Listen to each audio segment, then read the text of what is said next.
এ কি দেখালেন শন টেইট? কাকে করলেন এমন অনুকরণ? ঢাকা টেস্টে শাহিন আফ্রিদিকে যেভাবে বাউন্সারে কাবু করে আউট করেছিলেন নাহিদ রানা, ঠিক সেটাই যেন অভিনয় করে দেখালেন শন টেইট। সেখানেই থামেননি টেইট। রানার মুষ্টিবদ্ধ হাতের উদযাপন ও অনুকরণ করে দেখান এই কোচ। একটা সময় ভিনদেশি বোলারদের গতি বাউন্স সামলাতে নাকানি চুবানি খেতে হতো বাংলাদেশি ব্যাটারদের। এখন তো টাইগার দলে একজন নাহিদ রানা আছেন, যিনি প্রতিপক্ষ ব্যাটারদের ভরকে দিতে পারেন। টাইগার অধিনায়ক নাজমুল শান্ত তো বলেই দিয়েছেন, নাহিদ রানাকে বাউন্সার মারলে তো বাউন্সার খেতেই হবে। বাংলাদেশ দলের নতুন এক আশার আলো নাহিদ রানা। ঘন্টায় ১৫০ কিলোমিটার গতিতে বোলিং করতে পারেন।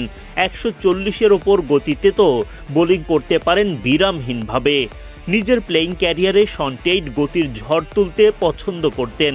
এখন রানার মতো একজন গতি তারকাকে শিষ্য হিসেবে পেয়ে মহাখুশি টেইট। অনুশীলনে প্রতিনিয়তই আলাদাভাবে নজর কাড়ে টেইট রানার বন্ডিং।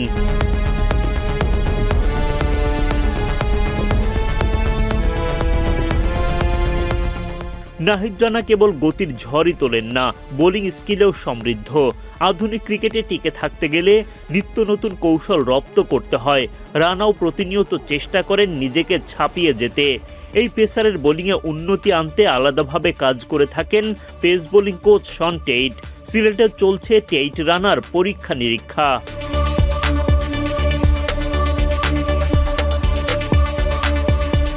কেবল শন টেইটই না, নাহিদ রানা এখন গোটা বাংলাদেশ দলেরই মধ্যমণি। সিলেট টেস্টের আগে রানার সঙ্গে লম্বা সময় ধরে আলাপ করতে দেখা গেল অধিনায়ক নাজমুল শান্তকে। শান্তর কাছে ভরসার এক নাম রানা, যিনি যে কোনো পরিস্থিতিতে ম্যাচের মোড় বদলে দিতে পারেন।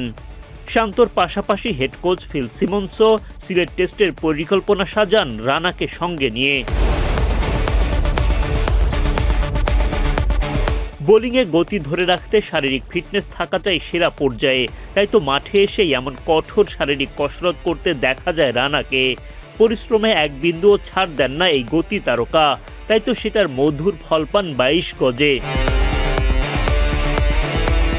বোলিংয়ে তো রানা দুর্দান্ত, ব্যাটিংয়েও যেন স্বীকৃত ব্যাটারদের সঙ্গ দিতে পারেন, সেই লক্ষ্যেই নিজেকে প্রস্তুত করছেন। সিলেটের নেটে ব্যাটিং অনুশীলন করতে দেখা গেল তাকে। কনক্রিটের স্ল্যাবে পড়ে আসা বলগুলো সামাল দিলেন নাহিদ রানা। নানা চড়াই-উতরাই পার করে নাহিদ রানা এখন ক্যারিয়ারের সুসময়ে। বৃহস্পতিবার আইসিসির প্লেয়ার অব দ্য মান্থের বিজয়ী হয়েছেন রানা। গেল এপ্রিলে নিউজিল্যান্ড সিরিজে দাপটে পারফরমেন্স করে এই অর্জন রানার। চলতি মে মাসেও পাকিস্তানের বিপক্ষে যেভাবে পারফর্ম করে যাচ্ছেন এই গতি তারকা, সেটা ধরে রাখতে পারলে টানা দ্বিতীয় মাসেও Nahid Rana player of the month বিজয়ী হলে অবাক হওয়ার কিছুই থাকবে না।